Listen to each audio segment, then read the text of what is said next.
The Mystery and Benefits of Protein, Part 2. Hi, Dr. Max McLeod here, also known as the Nutrition Ninja Doc. I've spent over 40 years helping people achieve their health, performance, and appearance goals. That experience, plus 2 medical degrees and a doctorate in holistic health sciences and nutrition, allows me to cut through the BS and help you get the results you're after. In this short video, I'm going to help you get a better understanding of the benefits and mysteries of protein. In particular, this video will focus on some of the problems associated with protein. In other words, some of the things to look out for. Now, learn why you might want to incorporate more high-protein foods, some good protein foods, into your daily diet to get the many health benefits of protein. Protein and health go hand in hand.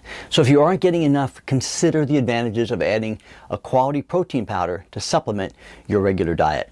Let's get right to it. And be sure to watch all the way to the end for some great bonus information, and because it really helps with video rankings.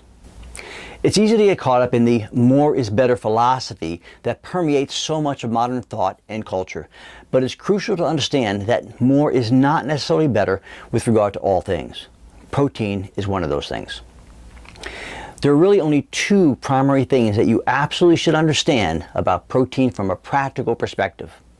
1 is quality and 2 is quantity.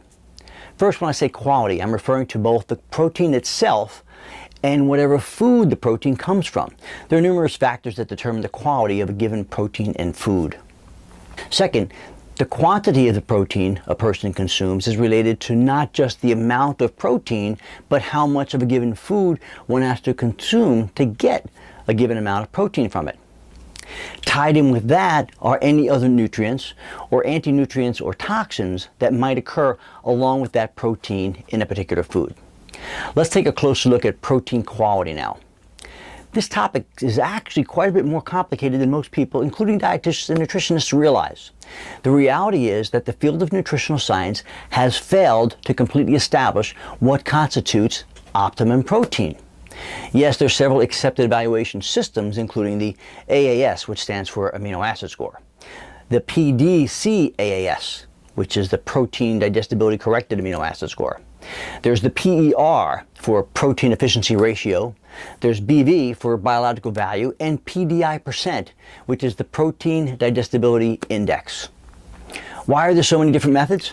Simple, because none of them are perfect barometers of the true value of a protein's overall and complete quality. Let's face it, dedicated teams of people can be extremely effective at finding solutions to various problems. However, when a process becomes politicized and clouded by economic interests, as is now the norm in science and scientific committees, all hopes of finding creative, effective solutions become lost in the shuffle. As an aside, in case you didn't realize it, virtually all of science is now controlled by special interests, large companies, and politics. Sadly, it's been that way for nearly a century. Okay, back to evaluating protein quality. I spent decades sorting through the scientific and political gibberish that's the currently accepted consensus on how to evaluate proteins. Eventually, I was forced to come up with my own method that takes a much more holistic or total health perspective. I have to tell you that there's a lot more to it than just looking at the essential amino acids as the current systems do.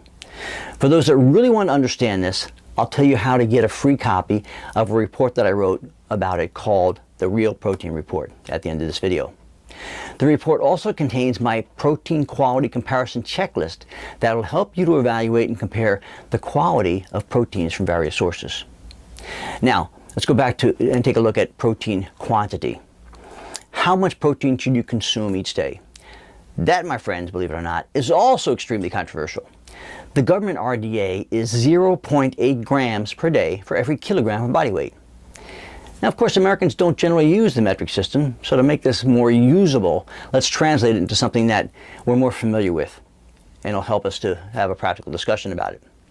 So, per this general guideline, that basically translates to 36 grams of protein per day for every 100 pounds of body weight.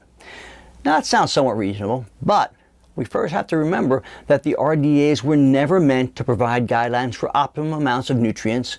Rather, they're statistical abstractions and general recommendations at best that pertain to average, fairly loose guidelines for populations.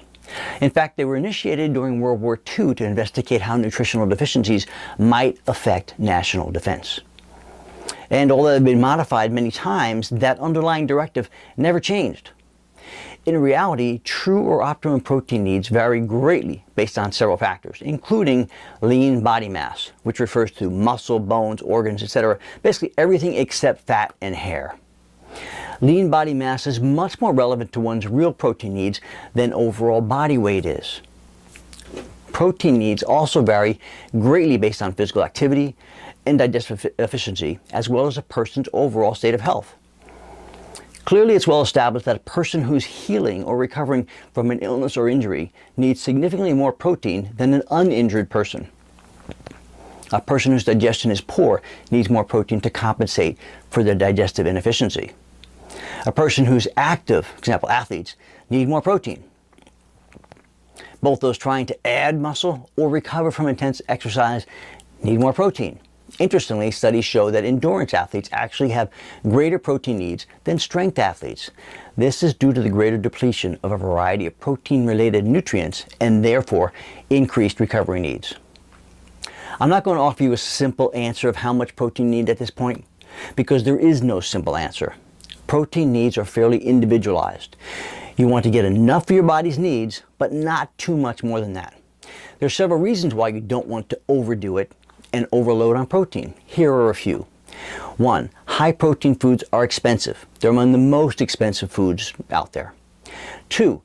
Many high protein foods are typically among the most difficult to digest. 3. Improperly digested proteins can lead to toxicity and allergic reactions. 4. Excess protein, even high quality protein, is stored as fat. 5. Certain high protein foods also have numerous detrimental things associated with them. For example, animal-derived proteins are associated with the numerous potential health problems, including heart and cardiovascular disease, cancer, and neurodegenerative diseases, among others. Also, animal-derived proteins place a huge burden on the planet's environment and are not ecologically sustainable. If you're interested in that sort of thing, as I am. Many people consider the raising of animals for slaughter to be ethically unsound and unjustifiable. And this sentiment is not new. It's existed in advanced cultures for thousands of years. Now, I realize to many the last few statements may seem a bit off topic, but in my opinion, they're very relevant. You see, our health is intimately connected with the health of the planet. As we continue to destroy our environment, it not only puts our own health in jeopardy, it also puts future generations at significant risk. Science has proven the many benefits of protein, yet we don't hear much about some of the potential problems with protein. This short video helped introduce some of the key concepts associated with the potential negatives associated with protein. There's a lot more to learn, and I hope that you continue watching these videos and subscribe to my channel. Take advantage of my offer for a copy of the Real Protein Report. It's coming up soon. Understanding protein will provide lifelong benefits to both you and your loved ones in terms of health, performance, and appearance. Ultimately, it can help you to become more aware of how proteins impact not only your health, but the health of our planet. To review, we covered some important information about proteins, a brief review of how they're normally evaluated, and why this may be incomplete. We also touched on and started the discussion about how much protein a person should consume each day. Clearly, protein is a complex subject, and there's no way to really do it justice in a 5-minute video. Therefore, I'm providing a way for you to get much more detail from the Real Protein Report for free, so be sure to take advantage of it. If you like this video, hit the button below to share it with friends who might also benefit from it. And please subscribe to my channel for more practical health tips. Thanks for watching. I'll be back with more info in the next video.